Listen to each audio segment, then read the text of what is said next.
Are you living in the past? Or maybe you're thinking about the future and worrying. Do people tell you, be present, live in the now? Well, you're in luck because today's episode is the power of now. This is the Existential Stoic podcast. Next I'm week Randy. we'll be That's doing The Danny. Secret. Absolutely.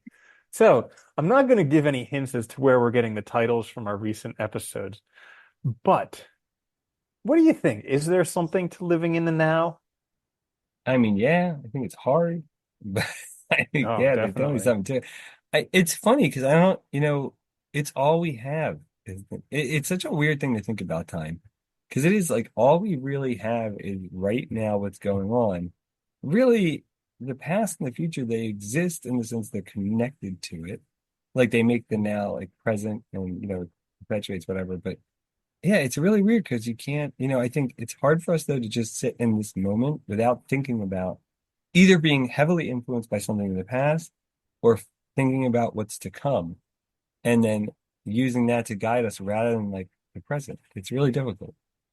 Yeah, and our brain is a thinking machine. Like thoughts just happen to us, a lot of them. Most of them we're not actually thinking about. They just And it's kind of like happen. surprising sometimes, isn't Yeah. it? But it's also an interesting concept because even if you are thinking about the past or thinking about the future, you're still doing that in the now. It's Yeah. just like you may not be conscious that you're doing that in the now. Well, that's what's interesting too, because I was reading something on they were talking about like memory. They were doing studies on how like and I never really thought of this until like I guess more recently, but how bad our memory really is. And it makes sense, right? Like, if you think back, like think of any good memory you have, if it's been a long time, especially, dude, you definitely changed that memory and made it better and better and better over time, right? It's like each time you go back, it feels even better than it did before. And that's why they say like, experiences are such great presents, right? Because you can kind of go back to it all the time but you are going back to something different. And I think that's also true of like bad experiences that might affect us more readily in the present. Like what we're remembering might not actually have been true. And we're trying to work it out way out of context. Like we're not the same person. The time period's not the same. We don't have direct information anymore. We're relying on what we just, it's interesting. And I remember early on with psychologists, this is probably back in the 90s, I think it happened. I remember there was a big string of like psychologists, like where people were thinking that they had like trauma in the past and they didn't really. But it was just Hmm. like, they got convinced that they did because they were struggling now and were looking for an explanation. And it's an easy explanation, right? Oh, it's not my fault. And I don't want to belittle anybody that does actually have trauma in their past, obviously, but like, it is something that's possible because it's easy to convince ourselves that something was true if it explains the present. Because what we're really looking for is like an understanding of now. Yeah. And okay, so it makes me think because like the a lot so a lot of people have trauma in their past.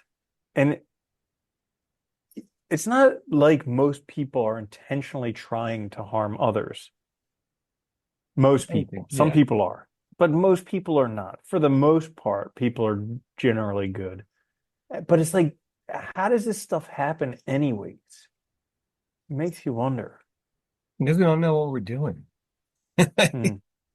And it's easy, we don't. It's not like that Bill Burr scene where you need a billboard that says like "Don't beat your wife." Yeah. Oh, so that's what you're supposed to do. Ah, I Yeah. got it.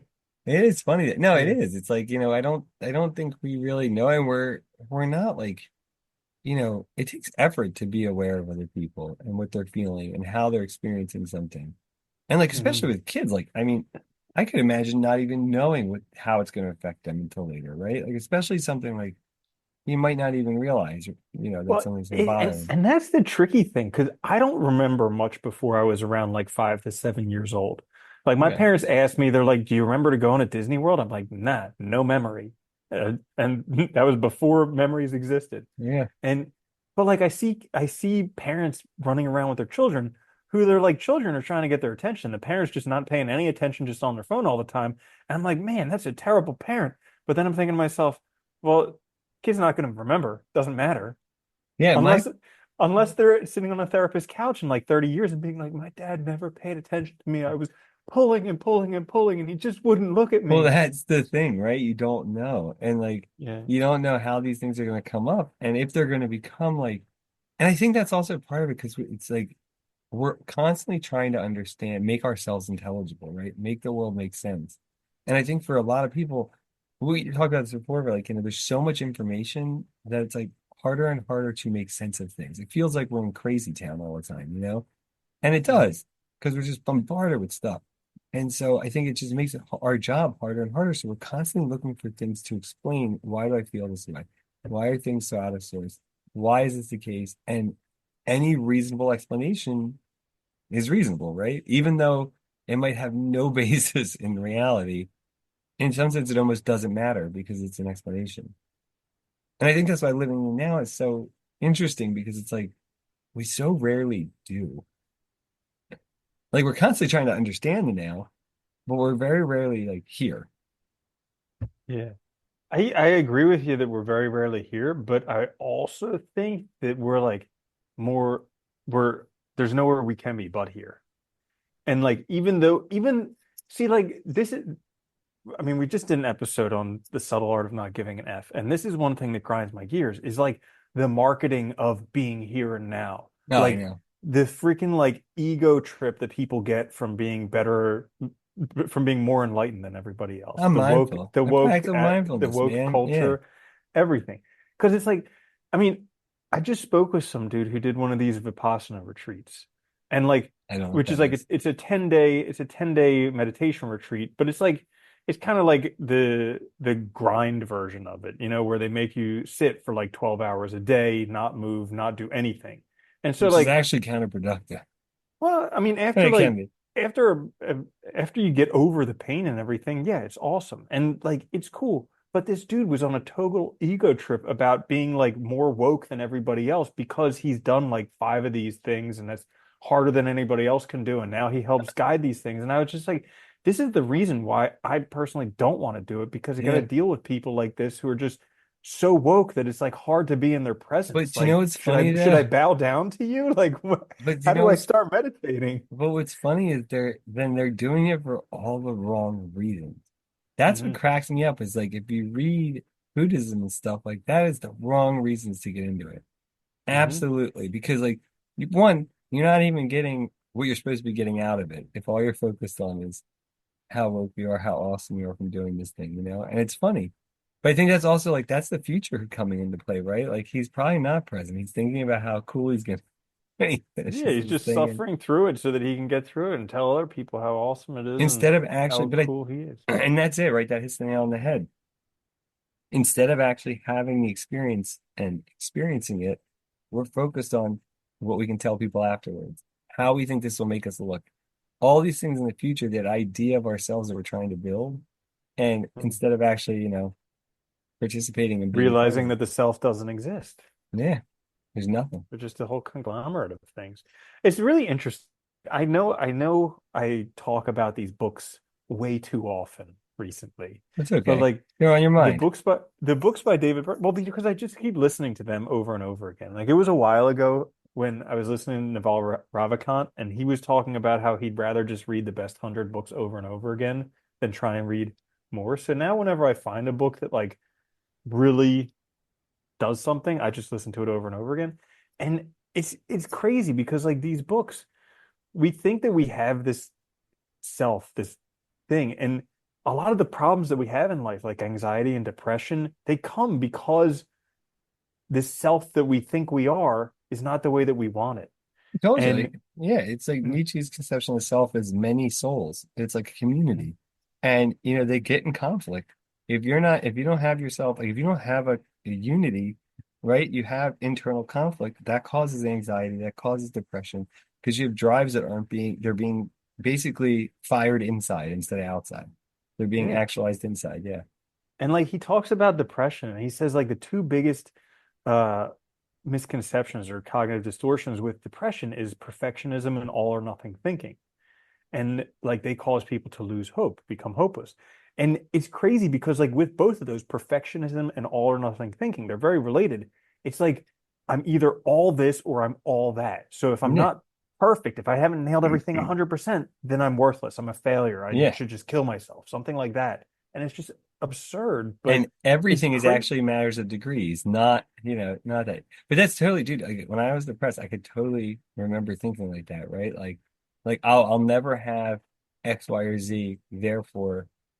And it's like it's really flawed thinking, but it's really easy to rationalize it, right? Because it seems at the time in that state very reasonable, like a very Yeah, clear especially causal, when you're feeling down. yeah. Well, yeah, exactly. Yeah, I would Yeah. never think that if I was not feeling Yeah, right. because it doesn't make sense. But when you're feeling down, it's like that makes perfect sense. Like it happened to me the other day where I had something that wasn't going as well as I wanted it to. And I got into this like all or nothing thinking. I was like, well, if that's not going right, then everything's just worthless. And I completely disregarded everything else in my life that's going great. And I was Yeah, just looking at this one thing and it's I so was like, easy to though, isn't it? Yeah. And that's holy like freaking that cow. that's that need for explanations, I think, and understanding. And like we reach so far beyond like the now for like these answers when we don't half the time we don't even need them. I think that's the other problem. But yeah, Mm. yeah, it's crazy, isn't it? Yeah, but it's hard to be a human. It is. I think Oh, and that's the here's the only other thing we've thing. I think it's the only thing we've learned after doing this for 400 and some episodes.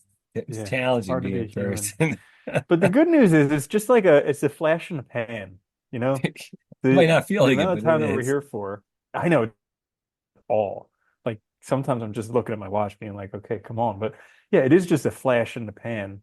And I had that feeling the other day, dude, because like I was like, man, the year went by so fast, but then like the weeks and stuff will like sometimes feel like for like a day feels like forever. I'm like, how is this? I hate time. Time is so confusing. Oh yeah, my God. definitely weird. The one of the biggest reminders for me that, nothing lasts forever is when I listen to Marcus Aurelius. Because every time I listen to it, I'm always like, man, I wish I almost actually I do. I almost wish I was this guy when I'm like, some people idolize Elon Musk or whoever else, but I'm like, man, Marcus Aurelius, like this dude, he had it all. Not only did he have everything, but he also like he had wisdom too. He was But also he's dead. humble. He's gone. He wasn't an asshole. He was pretty Yeah. humble, at least from what we know of him, from what he wrote and everything. And the And he's still journal dead. tells a He's lot. gone. Yeah. It's over. Yeah. Yep. Happens to Gone. everybody. Isn't that Yeah. funny? Hmm. Well, I think about that a lot. Remember how much people used to talk about jobs, like, and now he's done and Yeah. move on True. very fast. Yeah. Yeah. Happens. Uh-huh. Yeah. Just Now life. they say there are no jobs.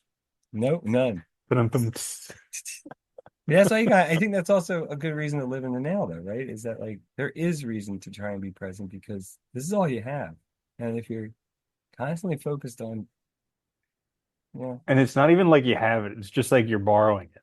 yeah, and it's also like not like you have a choice of when it happens, where it happens. It just happens. Hmm.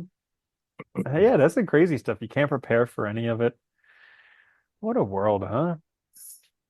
Hey, it is random, isn't it? It's weird. Hmm. Yeah, crazy. So, anyways, that's all for this episode on the power of now. Because if you live now, you will be very, very powerful. But if you don't, then you're a total loser, and you should just get a book that teaches you how to live in the now. Yeah, So all or that, nothing. yeah, that is all for this episode. If you enjoyed it, if you're still around, we do have hundreds of other episodes on YouTube, wherever you get your favorite podcasts. You could have a whole road trip listening to us, maybe learn a thing or two. We always love listening to our old episodes because they're great for They whatever we're are going through. Somehow, between the two of us, we tend to know a lot, but at the time that we need it, it's gone. nothing. So I know. fortunately, they're there on YouTube or wherever. Until next time, this is the Existential Stoic Podcast. I'm Randy. That's Danny. I'll see you later, Danny. Later, Andy.